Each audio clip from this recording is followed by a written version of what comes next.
जय हिंद फ्रेंड्स, मैं शिव आपका स्वागत करता हूं। फ्रेंड्स, इससे पिछले वीडियो में हम लोगों ने शिक्षा मनोविज्ञान प्रश्नोत्तरी की श्रृंखला की 160 क्वेश्चन को पूरा कर लिया। जैसा कि फ्रेंड्स आप लोग को पता है कि 31 जनवरी 2021 को सीटेट का एग्ज़ाम होने वाला है और जो भी अभ्यर्थी सीटेट के एग्ज़ाम देने वाले हैं तो उनके लिए यह प्रश्नोत्तरी सत्र यानी कि प्रश्नोत्तरी श्रृंखला काफ़ी महत्वपूर्ण है और आगामी आने वाले एग्ज़ाम में ये सारे क्वेश्चंस सीटेट के लिए काफ़ी फ़ायदेमंद साबित होंगे। तो एग्ज़ाम की नज़दीकी को देखते हुए यह प्रैक्टिस सेट तैयार किया गया है ताकि इस प्रैक्टिस सेट का लाभ सीधे सीधे उन अभ्यर्थियों को पहुँचे जो कि आगामी 31 जनवरी के एग्ज़ाम में सम्मिलित हो रहे हैं। तो चलिए बिना समय के बाद शुरू करते हैं आज का ये प्रैक्टिस सेट। फ्रेंड्स, इस वीडियो का यह पहला क्वेश्चन है, जबकि इस श्रृंखला की यह 161वां नंबर यानी कि 161 नंबर के यह क्वेश्चन है। क्वेश्चन ये कह रहा है फ्रेंड्स कि किस बात को अच्छी तरह किसी बात को अगर हमें अच्छी तरह याद रखनी हो तो उसे याद रखने के लिए अच्छी तरह सीख लेना आधी से ज़्यादा लड़ाई जीत लेना है। यह कथन किस प्रसिद्ध मनोवैज्ञानिक ने यह बताया कि किसी बात को अगर अच्छी तरह याद रखना है हमें तो उसे अच्छी तरह सीख लेना आधी से ज़्यादा लड़ाई जीत लेना है। यह गिलफोर्ड महोदय ने कहा था, इस बात को गिलफैन महोदय ने कहा था। तो ये बात आपको ध्यान रखनी है। उसके बाद बात करें फ्रेंड्स अगले क्वेश्चन की, तो अगला क्वेश्चन ये कह रहा है फ्रेंड्स कि अस्थाई स्मृति की बातों की विशेषता होती है। तो जो परमानेंट मेमोरी की बातों की जो विशेषता होती है, उसकी जो स्पेशलिटी होती है, वो वो अस्थाई स्मृति की बातें वो हमेशा याद रहती है। तो इसका आंसर ए होगा, अस्थाई स्मृति की बातें हमेशा याद रहती है। उसके बाद बात करें फ्रेंड्स अगले क्वेश्चन की, तो नेक्स्ट क्वेश्चन ये कह रहा है फ्रेंड्स कि सक्रिय स्मृति यानी कि एक्टिव मेमोरी की क्या विशेषता होती है। अभी हमने पढ़ा अस्थाई मेमोरी की, अब पूछा जा रहा है कि सक्रिय स्मृति यानी कि एक्टिव मेमोरी की विशेषता क्या होती है। तो एक्टिव मेमोरी की विशेषता ये होती है फ्रेंड्स, क्या प्रयास करने पर पुनः याद नहीं आती है, हमेशा याद रहती है, या उपरोक्त में से कोई नहीं। तो फ्रेंड्स इसका आंसर सी होगा, प्रयास करने पर पुनः याद आ जाती है। तो सक्रिय स्मृति की जो विशेषता होती है वो ये होती है कि प्रयास करने पर पुनः याद आ जाती है। नेक्स्ट क्वेश्चन की बात करें तो अगला क्वेश्चन है क्वेश्चन नंबर 164 और क्वेश्चन ये कह रहा है कि किसी एक प्रकार का विचार की याद आने पर दूसरे विचार की याद स्वतः ही आ जाती है, यह किसके कारण होता है। ऐसा क्यों होता है कि किसी एक प्रकार के विचार की याद आने पर दूसरे विचार स्वतः याद आ जाते हैं। तो यह विचार साहचर्य द्वारा यह संभव होता है। तो इसका आंसर सी होगा, यानी कि किसी एक प्रकार के विचार की याद आने पर दूसरे विचार का स्वतः याद आ जाना, यह विचार यानी कि साहचर्य विचार के नियम द्वारा होता है। उसके बाद अगले क्वेश्चन की बात करें फ्रेंड्स, तो नेक्स्ट क्वेश्चन है क्वेश्चन नंबर 165। क्वेश्चन ये कह रहा है फ्रेंड्स कि निम्नलिखित में से मनोभाव के नियम का एग्जाम्पल क्या है। तो फ्रेंड्स मनोभाव के नियम का एग्जाम्पल की बात करें तो दुखी एवं हीन व्यक्ति हमेशा दुखों का ही स्मरण करता है, ये भी मनोभाव के नियम है। उसके बाद कामी व्यक्ति हमेशा कामुक बातों का ही स्मरण करता है, ये भी मनोभाव का स्मरण है, उसके नियम है। उसके बाद बात करें प्रफुल्लित व्यक्ति हमेशा अच्छी बातों का ही स्मरण करता है, ये भी मनोभाव का नियम है। तो इस प्रकार इसका आंसर डी होगा, यानी कि उपरोक्त सभी मनोभाव के नियम के एग्जाम्पल्स हैं। उसके बाद बात की जाए फ्रेंड्स तो अगला क्वेश्चन है क्वेश्चन नंबर 166। क्वेश्चन ये कह रहा है फ्रेंड्स कि निम्नलिखित में से खंड विधि किनके लिए उपयोगी है। निम्नलिखित में से खंड विधि यह किनके लिए उपयोगी है। तो क्या कम बुद्धि वाले बालकों के लिए उपयोगी है, तो नहीं। उम्र में छोटे बालकों के लिए उपयोगी है। एक मिनट फ्रेंड्स, खंड विधि की बात की गई, यानी कि कैटेगराइजेशन मेथड, यानी कि कोई भी बड़ा से बड़ा काम हो उसको खंड खंड में बांट के करना। यह विधि यह विधि किसके लिए उपयोगी हो सकता है, तो कम बुद्धि बालकों के लिए भी उपयोगी हो सकता है। उसके बाद उम्र में छोटे बालकों के लिए भी उपयोगी हो सकता है, बालकों के लिए भी यह उपयोगी हो सकता है। यानी इस प्रकार हम कह सकते हैं कि उपरोक्त सभी प्रकार के बालकों के लिए जो है यह उपयोगी हो सकता है, कम बुद्धि वाले बालकों के लिए भी, साधारण बालकों के लिए भी। नेक्स्ट क्वेश्चन की बात करें तो अगला क्वेश्चन है क्वेश्चन नंबर 167। क्वेश्चन ये कह रहा है फ्रेंड्स कि यदि कोई बालक मन ही मन याद करता है तो यह कौन सी विधि कहलाती है। तो कोई बालक यदि जो है किसी बात को मन ही मन याद करता है, किसी विचार को मन ही मन याद करता है, तो यह विधि जो है निष्क्रिय विधि कहलाती है, यानी कि डीएक्टिव प्रोसेस इसको हम कह सकते हैं। उसके बाद बात करें तो अगला क्वेश्चन है क्वेश्चन नंबर 168। क्वेश्चन ये कह रहा है फ्रेंड्स कि नई बातों को सीखना पुरानी बातों में बाधा डालना है। नया बातों को सीखना जो है पुरानी बातों में बाधा डालना है तथा पुरानी बातों को याद करना नई बातों को सीखने में बाधा डालना है। यह किस महान मनोविज्ञान का जो है कहना है। तो ये जो है वुडवर्थ महोदय ने जो है यह बात कही कि नई बातों को सीखने में पुरानी बातें अगर याद आ रही है तो वो जो है नई बातों को सीखने में बाधा डालती है, और पुरानी बात को अगर हम याद कर रहे हैं तो यह जो है पुरानी बातों को याद करना नई कामों को, नई बातों को सीखने में जो है बाधा डालता है। तो ये बात जो है वुडवर्थ महोदय ने कहा। नेक्स्ट क्वेश्चन की बात करें तो अगला क्वेश्चन है फ्रेंड क्वेश्चन नंबर 169। क्वेश्चन यह कह रहा है कि निम्नलिखित में से CL हल द्वारा प्रतिपादित सिद्धांत है। तो क्या अंतर्दृष्टि का सिद्धांत CLL द्वारा है, या पुनर्बलन का सिद्धांत, या क्षेत्र का सिद्धांत, या पुनरावृत्ति का सिद्धांत। तो इसका जो आंसर होगा फ्रेंड्स बी, यानी कि पुनर्बलन का सिद्धांत जो है, यह जो सिद्धांत है पुनर्बलन का सिद्धांत, यह CL हल द्वारा जो है प्रतिपादित सिद्धांत है। तो ये जो है ध्यान रखना है। नेक्स्ट क्वेश्चन की बात करें तो अगला क्वेश्चन है 170, और 170 नंबर क्वेश्चन ये कह रहा है कि SR यानी कि stimulus response, S for stimulus, R for response, SR theory की शिक्षा में निम्नलिखित उपयोगिता है सिवाय किसके। तो इसके अभ्यास द्वारा जो है विद्यार्थियों को किसी भी कार्य को करने में कुशल बनाया जा सकता है। तो ये सही है, इसकी उपयोगिता है। उसके बाद इसके द्वारा गलतियों और भूलों का निराकरण किया जा सकता है, ये भी सही है। उसके बाद बात करें तो इसके द्वारा मनोवृत्तियों का विकास किया जा सकता है, तो ये जो है गलत है। तो यही जो है हमारा आंसर होगा, यानी कि C आंसर होगा। उसके बाद कह रहा है विज्ञान व गणित विषयों के लिए अत्यंत उपयोगी है, तो ये भी सही है। तो SR यानी कि स्टिमुलस और रेस्पॉन्स थ्योरी की जो है शिक्षा में जो है इन 3 ऑप्शन में जो है उपयोगिता है, A, B और D में उपयोगिता है, जबकि इसकी जो है C में उपयोगिता नहीं है। नेक्स्ट क्वेश्चन की बात करें तो अगला क्वेश्चन है फ्रेंड्स 171, और क्वेश्चन ये कह रहा है फ्रेंड किसी भी अच्छे कार्य के लिए सकारात्मक पुनर्बलन तथा गलत कार्य के लिए नकारात्मक पुनर्बलन देने की व्यवस्था किस सिद्धांत में है। किसी भी जो है अच्छे कार्य के लिए सकारात्मक पुनर्बलन, यानी कि सकारात्मक पीछे से उस कार्य को करने के लिए बल, उसके बाद गलत कार्य करने के लिए नकारात्मक बल, ये जो है कि ये व्यवस्था देने की व्यवस्था जो है किस सिद्धांत में। तो ये जो है क्रिया प्रसूत अनुबंध सिद्धांत में। इस सिद्धांत में फ्रेंड्स ये जो है क्रिया प्रसूत अनुबंध सिद्धांत में है। ठीक है फ्रेंड्स। अगले क्वेश्चन की बात करें तो अगला क्वेश्चन है फ्रेंड्स क्वेश्चन नंबर 172, और क्वेश्चन ये कह रहा है कि शिक्षक को हमेशा जो है विषय वस्तु तथा अधिगम क्रियाओं को जो है दोहराना चाहिए।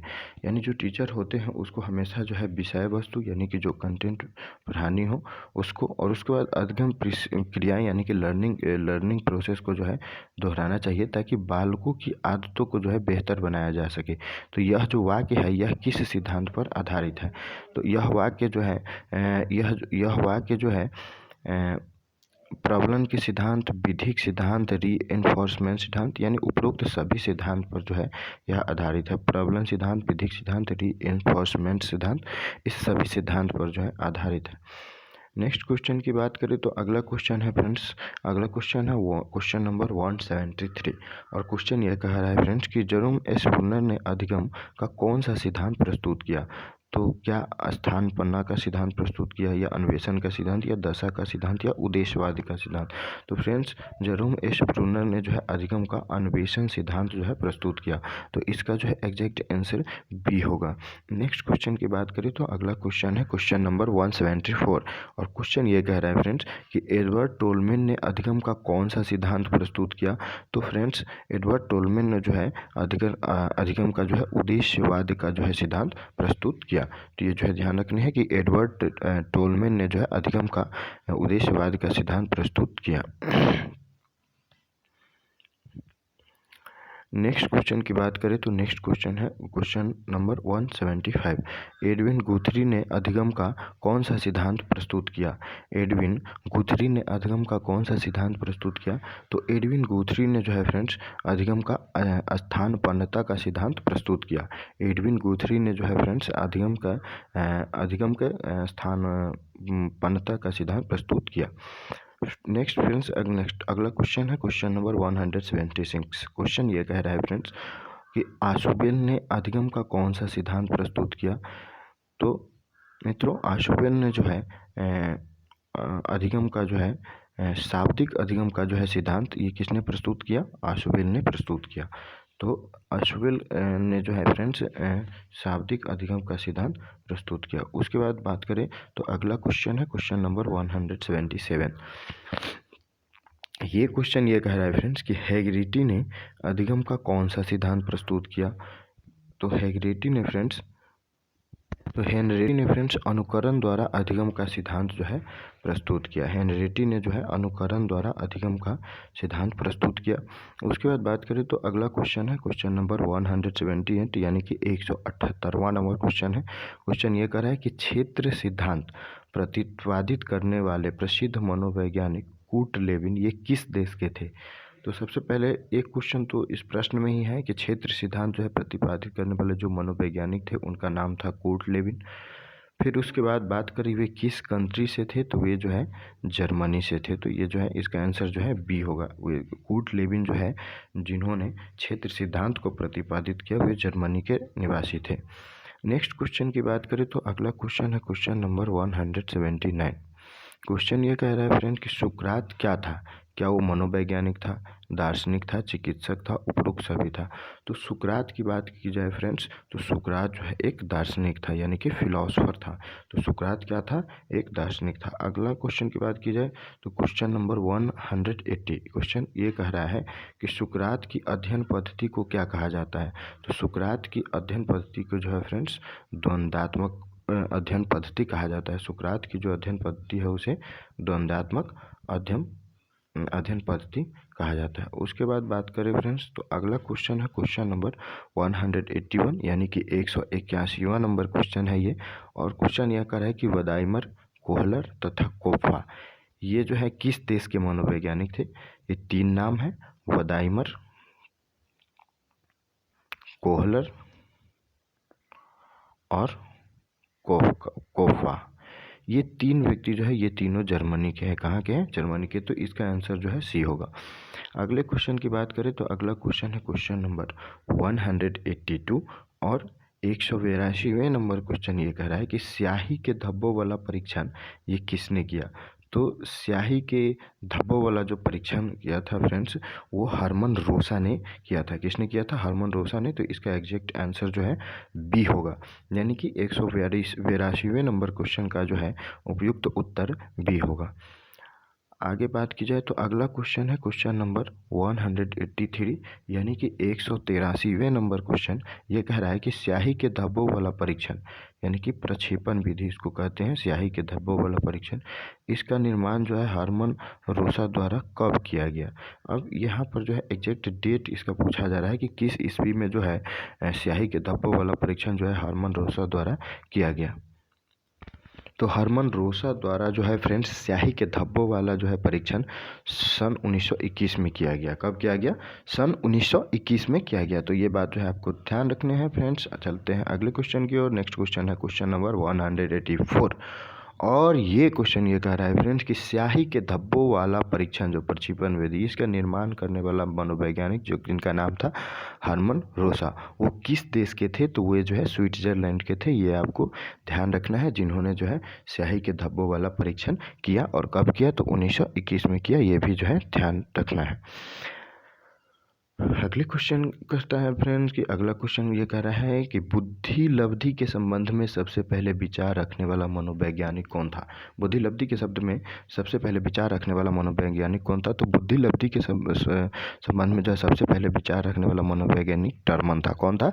टर्मन था। तो बुद्धि लब्धि के संबंध में सबसे पहले विचार रखने वाला मनोवैज्ञानिक कौन था फ्रेंड्स? टर्मन था। नेक्स्ट क्वेश्चन की बात करें तो अगला क्वेश्चन है क्वेश्चन नंबर 186। क्वेश्चन ये कह रहा है फ्रेंड्स कि बुद्धि लब्धि किसके समान प्रतीत होती है? तो बुद्धि लब्धि जो होती है फ्रेंड्स वो मानसिक आयु डिवाइड वास्तविक आयु इंटू 100 इसके जो है बराबर होती है। मानसिक आयु डिवाइड वास्तविक आयु इंटू 100 इसके बराबर होती है। नेक्स्ट क्वेश्चन की बात करें तो अगला क्वेश्चन है 187। क्वेश्चन ये कह रहा है कि मैस्लो के अनुसार प्रेरक कितने प्रकार के होते हैं। तो मैस्लो ने जो है प्रेरक के प्रकार बताए हैं और उनके अनुसार जो है प्रेरक 2 प्रकार के होते हैं। तो इसका एग्जैक्ट आंसर जो है डी होगा। अगले क्वेश्चन की बात करें तो अगला क्वेश्चन है क्वेश्चन नंबर 188 और ये क्वेश्चन ये कह रहा है फ्रेंड्स कि भूख, प्यास तथा निद्रा किस प्रकार के प्रेरक हैं। तो भूख, प्यास और निद्रा की बात करें तो ये जन्मजात प्रेरक है, प्राथमिक प्रेरक है। तो इसका आंसर जो है डी होगा, यानी कि ए और बी जो है ये अर्जित प्रेरक नहीं है, यानी कि हम इसको अर्जित नहीं करते हैं। जन्म से ही लेकर भूख, प्यास, निद्रा को जो है जन्म लेते हैं। तो ये जो है प्राथमिक प्रेरक और जन्मजात प्रेरक दोनों शामिल है। इसके बाद अगले क्वेश्चन की बात करें तो अगला क्वेश्चन है 189। ये क्वेश्चन ये कह रहा है कि निम्नलिखित में से प्राथमिक प्रेरक कौन नहीं है। तो भूख जो है ये भी प्राथमिक प्रेरक है, प्यास भी प्राथमिक प्रेरक है, निद्रा भी प्राथमिक प्रेरक है, रुचि जो है प्राथमिक प्रेरक नहीं है। तो इसका जो है एग्जैक्ट आंसर सी होगा। अगले क्वेश्चन की बात करें तो अगला क्वेश्चन है क्वेश्चन नंबर 190 और 190वां नंबर क्वेश्चन ये कर रहा है कि निम्नलिखित में से अर्जित प्रेरक नहीं है। तो इसमें से जो है सामूहिकता की भावना ये भी अर्जित प्रेरक है, यानी कि हम विद्यालय में, घरों में या जहाँ भी बच्चे जिस वातावरण में रहते हैं वहाँ सामूहिकता की भावना सीखते हैं।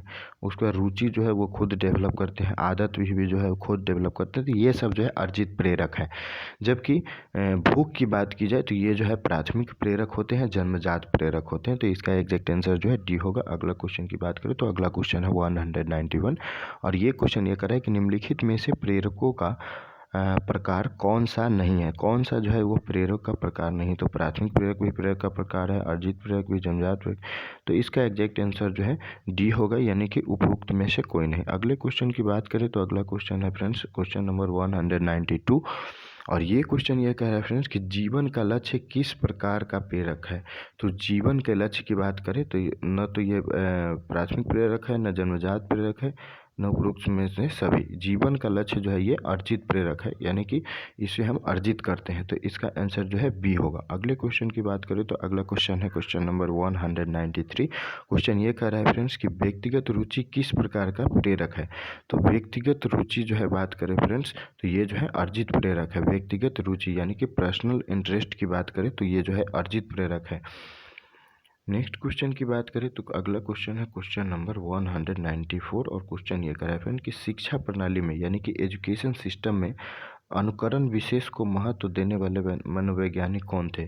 तो एजुकेशनल सिस्टम में जो है अनुकरण विशेष को महत्व देने वाले मनोवैज्ञानिक थे प्लेटो। तो इसका एग्जैक्ट आंसर जो है डी होगा फ्रेंड्स। अगले क्वेश्चन की बात करें तो अगला क्वेश्चन है क्वेश्चन नंबर 195। क्वेश्चन ये कर रहा है कि विज्ञान जीवित वस्तुओं के व्यवहार का, विज्ञान जो है जीवित वस्तुओं के व्यवहार का विधायक विज्ञान है, यह कथन जो है किसका है। तो विज्ञान जो है जीवित वस्तुओं के व्यवहार का जो है विधायक विज्ञान है, तो यह कथन जो है मैकडूगल का है। तो ये जो है ध्यान रखना है कि विज्ञान जो है जीवित वस्तुओं के व्यवहार का विधायक विज्ञान है। अगले क्वेश्चन की बात करें तो अगला क्वेश्चन है क्वेश्चन नंबर 196 और क्वेश्चन ये कह रहा है कि जनजातीय शिक्षा का सबसे बड़ा व्याख्याता किसे माना जाता है। यानी कि ट्राइबल एजुकेशन का यानी जनजातीय शिक्षा का सबसे बड़ा व्याख्याता जो है किसे माना जाता है। ड्यूबी को जो है जनजातीय शिक्षा का सबसे बड़ा जो है एक माना जाता है। उसके बाद बात करें तो अगला क्वेश्चन है क्वेश्चन नंबर 198 और क्वेश्चन ये कर रहा है कि वर्तमान समय में मनोविज्ञान है। तो वर्तमान समय मनोविज्ञान जो है व्यवहार का विज्ञान है। उसके बाद बात करें अगला क्वेश्चन है 198 गिलफोर्ड के बुद्धि संबंधी सिद्धांत है। तो गिलफोर्ड के बुद्धि संबंधी जो सिद्धांत है वो 3 आयामी सिद्धांत है।